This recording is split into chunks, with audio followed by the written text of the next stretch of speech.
Again, this is an update on my 356. I was gonna put this motor in this week, so I said, okay, let me get it going. The fan I was gonna put an aftermarket fan by Adriggs or whatever. I forgot the name of the guy, but the fan wasn't correct, and he's working on a prototype, so he'll probably have a fan for it in a month. I deleted the video, so the few that saw it, that's why I deleted the video, because I couldn't recommend it because he didn't have one. So my next step was to get this thing running. So I put it all together, got it started, ran it more than the longest I had it running was about 5-10 minutes. So then I got it, let it run for 20 minutes, 30 minutes. And then I, made sure I adjusted the timing. Timing seemed pretty good. And then I was trying to dial in the carburetors. I just couldn't dial them in. So I said maybe because they're crappy because I rebuilt them, but I just couldn't dial them in. So after I was done with it, I just turned it off. This morning I checked all the valve clearances. All the valve clearances were dead nuts perfect, except for one, but barely, not enough to even write home about. So I said, okay, so my next move was to do a compression check.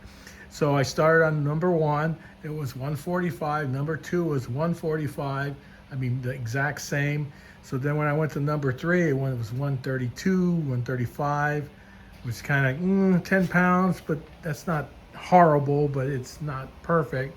So then I went to number four, it was 90.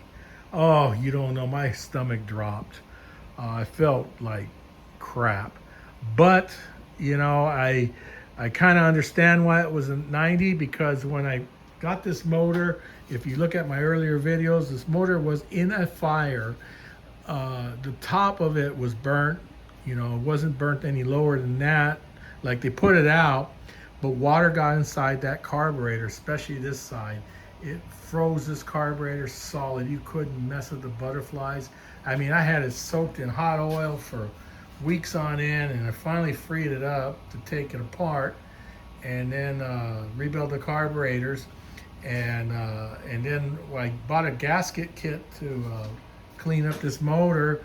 And the one cylinder wall on that side, I forgot if it was the right or the left, or the number three or number four, it doesn't matter. But it had a little discoloration in it, and so I was a bit concerned, but you ran your finger on it, you can feel it, but the discoloration was there. So I said, well, maybe I hope it didn't hurt a piston ring or whatever, but I was just hoping it would run fine.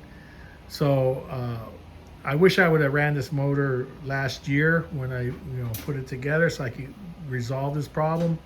But now I'm in a dilemma that I have to tear this whole motor apart. I don't know if anyone's experienced the situation. You just replace the pistons and check the heads on them to see that they're good and then just proceed? Or do I just tear the whole thing down and just rebuild it and do it proper with new bearings and all that? The guy said they had low miles on this big bore kit, and I do agree that it was, because the hash marks in the piston walls looked pretty darn good when I took the motor apart, but I didn't crack the case open, so I said, okay, so I just slid everything back together, gasketed it, and painted it and hoped that it would work, but it's not.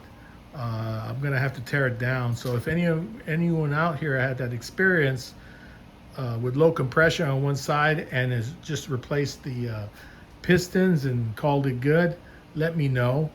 But I know the proper way is to totally put new bearings in it, but it's all about economics for me right now. I could buy a set of pistons, with everything for around $1,000 on eBay, and they look like they have a good feedback. So I was thinking about doing that, but like I say, I don't know much about this engine, but whatever the guy told me.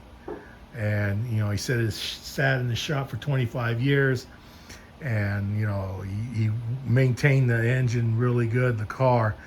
But people always say things, and big storytellers out there, and I try to tell the truth to everyone. I mean, it's possible that if you lie, it's just going to come back and bite you.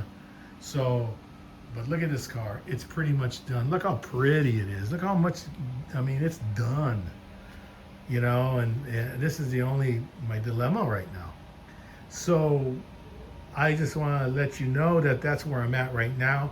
I probably won't do any videos on rebuilding the motor because there's enough guys out there that are all technical and all that, and they like to show every step on building the engine. I'm not that way. I'm just Joe Blow that just tries to build a car, show my progress. I'm surprised I even have like 1,000 or whatever followers, but I appreciate the ones that do follow, and I appreciate the ones that do comment me positively, because I do need positive comments. Everyone does, so they could continue. But like I say, this is the way it is when it comes to building cars. You just have to deal with it. I mean, I'm looking at the inside of the car, and it's like, it smells like leather in here, and it's like all nice and everything, but it's a boat anchor. It's dead. It's not working, you know. So what do? You got to fix it. So this is my dilemma right now. I appreciate you guys. If anyone has a brand new motor to give me, I'm not ashamed. I'll receive it. I won't, you know, I won't bother me. But I appreciate your time, and God bless.